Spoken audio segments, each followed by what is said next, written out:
ये जितने दंगाई होते हैं, यूपी में तो पिछले 7.5 वर्ष में दंगा नहीं हुआ, लेकिन इससे पहले दंगे बहुत होते थे।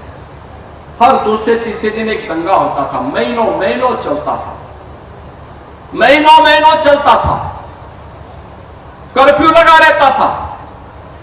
हम लोग आए, हमने पहले दिन ही कहा कि दंगा करने वाले हो, करवाने वाले हो, दोनों सुन लो। अगर दंगा किया, उल्टा टांग करके मिर्च का झोंका लगा करके हमेशा के लिए दंगा करना सिखा देंगे। आज बहनों और भाइयों, यूपी के अंदर दंगा नहीं होता है। किसी बेटी की इज्जत के साथ कोई खिलवाड़ नहीं कर सकता, किसी व्यापारी का कोई अपहरण नहीं कर सकता, किसी अन्नदाता किसान की फसल को कोई जबरन नहीं काट सकता, किसी नौजवान की नौकरी और रोजगार के साथ कोई खिलवाड़ नहीं कर सकता।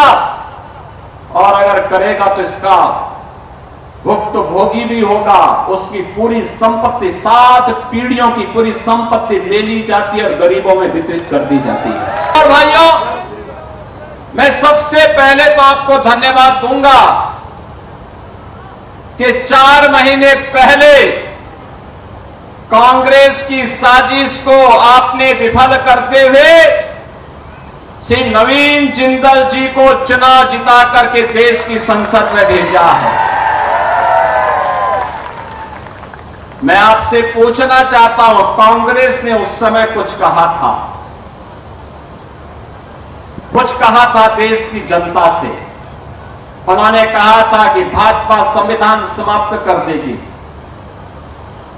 कितना झूठ बोला था कि भाजपा की फिर से सरकार बनेगी तो संविधान को ये लोग समाप्त कर देंगे, आरक्षण समाप्त कर देंगे। कितना झूठ बोला था। और उन्होंने ये भी कहा था कि चुनाव के बाद हम 1 लाख रुपए हर एक गरीब को देंगे और खटाखट योजना के माध्यम से इनसे बोलना चाहिए, कहां है वो खटाखट। कांग्रेस से थोड़ा पूछिए। और जो राहुल गांधी जी आपके पास आते थे खटाखट कहने के लिए, आज वे यहां से तो पहले मैदान छोड़ करके सपाचट हो चुके हैं। वो आ ही नहीं रहे होंगे। बहन और भाइयों, समाज को बांटना, जाति के नाम पर, क्षेत्र के नाम पर, भाषा के नाम पर, मत और मजहब के नाम पर, ये कांग्रेस के डीएनए का पार्ट है, जिससे देश को कमजोर किया जा सके। देश कमजोर होगा तो सनातन समाज कमजोर होगा, सनातन समाज कमजोर होगा तो वर्तमान असुरक्षित होगा, आने वाली पीढ़ी का भविष्य खराब होगा। और इसीलिए कांग्रेस इस साजिश को हमेशा करने के लिए अपनी एड़ी चोटी लगाती है। और इसीलिए आज के दिन पर कोई भी सभ्य व्यक्ति, कोई भी ईमानदार व्यक्ति, कोई भी विकास की सोच का व्यक्ति, सुरक्षा के प्रति आग्रही कोई भी व्यक्ति आज कांग्रेस के साथ खड़ा होता हुआ नहीं दिखाई देता। बहनों और भाइयों, मैं तो आपसे अपील करने के लिए आया हूं। हरियाणा हमारे लिए, हमारे अन्नदाता किसानों के परिश्रम और पुरुषार्थ की धरती है, देश का पेट भरती है। तो देश की सीमाओं की रक्षा करने के लिए यहां के बहादुर जवानों के सारे पराक्रम का लोहा बार बार दुश्मन भी देखता है, चखता है। हरियाणा का बहादुर जवान जब देश की सीमाओं पर खड़ा होता है तो देश के दुश्मनों को भी पीछे खिसकने के लिए मजबूर होना पड़ता है, मजबूर होना पड़ता है पीछे भागने के लिए। युद्ध का मैदान हो या खेल का मैदान, हरियाणवी जवानों के सामने दुश्मन ठहर नहीं सकता है, वह भी सपाचट होता है।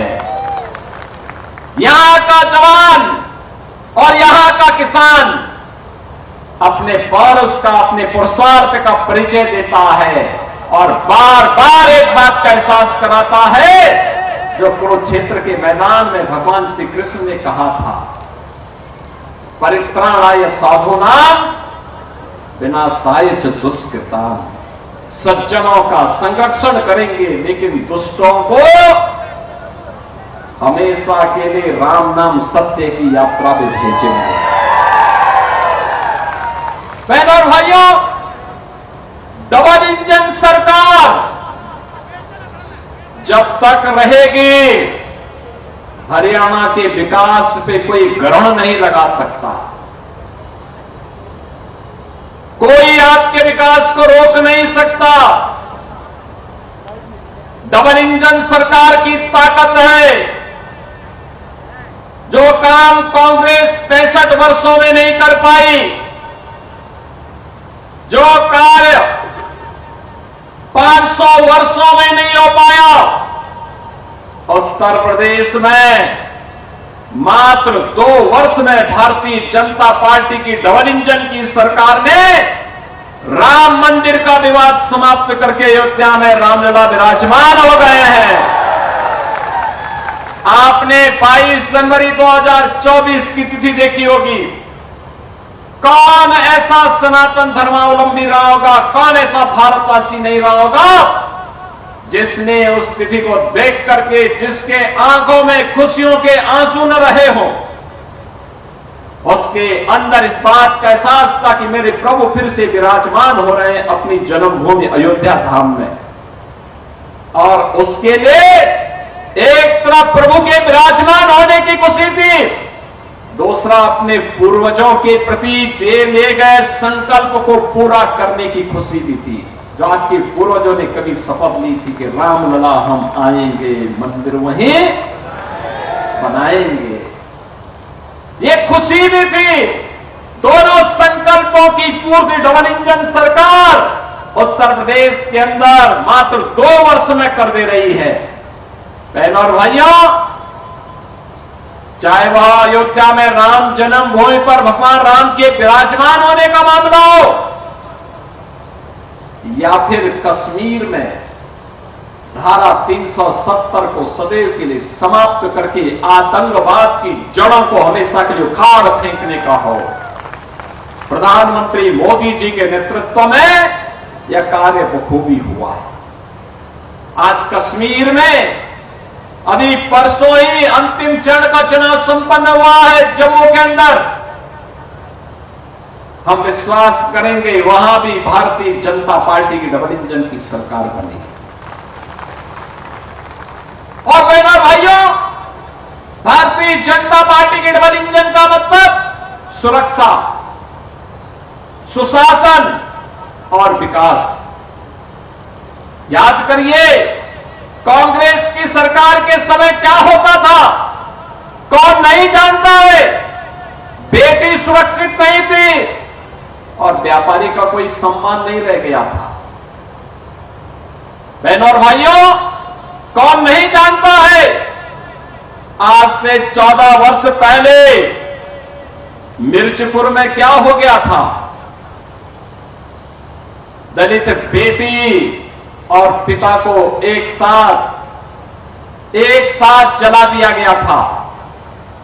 बहनों और भाइयों, समाज में जब तक बेटी और बहनों की सम्मान की रक्षा समाज नहीं करेगा, तब तक समाज का भविष्य बहुत उज्जवल नहीं हो सकता। और ये सुरक्षा की गारंटी केवल भाजपा की सरकार है। विरासत के सम्मान की रक्षा का एहसास केवल भाजपा है। कैथल से और कलायत से हजारों और लाखों की संख्या में श्रद्धालु आता है उत्तर प्रदेश में कावड़ यात्रा के लिए। याद करिए, 2017 के पहले कावड़ यात्रा नहीं निकलने दी जाती थी।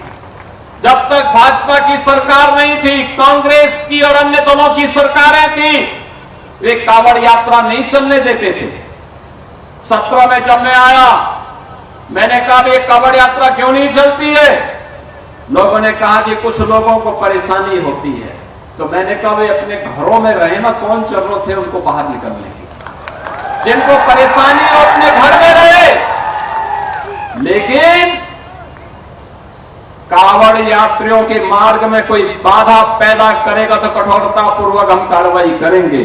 और उनको सड़क अच्छी होनी चाहिए, बिजली की व्यवस्था होनी चाहिए, पंडाल लगना चाहिए, उनके लिए जगह जगह गर्म पानी और भंडारे की व्यवस्था होनी चाहिए, उनके सम्मान की रक्षा होनी चाहिए। तो कुछ लोग कह रहे थे कि साहब ये डीजे नहीं बजना चाहिए, और कुछ लोग कहते थे घंटा और शंख से कुछ लोगों को परेशानी होती है। मैंने कहा जिनको घंटा और शंख से परेशानी हुए अपने कान को बंद करें। कावड़ यात्रा में डीजे भी बजेगा, शंख भी बजेगा, घंटा भी बजेगा, घड़ियाल भी बजेगा, और धूम धड़ाके के साथ कावड़ यात्रा यूपी के अंदर निकलेगी। और मुझे प्रसन्नता है 4 करोड़ से अधिक श्रद्धालु कावड़ यात्रा में प्रतिवर्ष गाजियाबाद से बाबा दुग्धेश्वर नाथ मंदिर से हरिद्वार तक जाता है, और हमारी सरकार उन्हें पूरी सुरक्षा देती है, उनका पूरा सम्मान देती है। मैं स्वयं पुष्प वर्षा करने के लिए वहां उपस्थित रहता हूं। बहनों और भाइयों, क्या ये काम कांग्रेस कर पाएगी? क्या ये काम कांग्रेस करेगी? क्या ये काम इन लोग करेगी? क्या